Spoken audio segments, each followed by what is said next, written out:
Greetings. In this video, I want to show you how to, in a hospital application, lower or raise the oxygen level of a patient.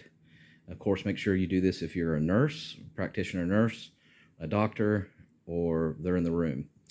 All right, so my mom right now is on 1 liter of oxygen, which is pretty low.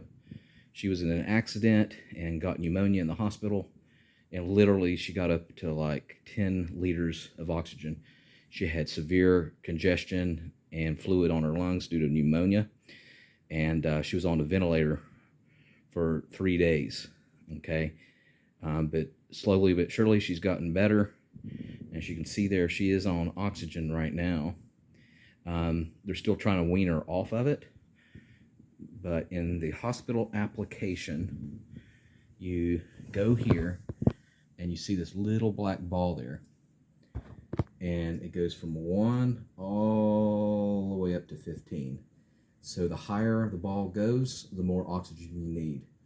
So my mom was literally at 10.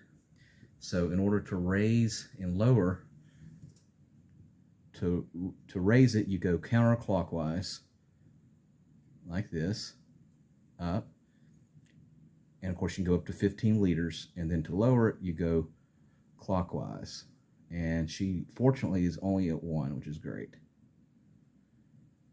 All right, so that's how you lower and raise a patient's oxygen level in the hospital.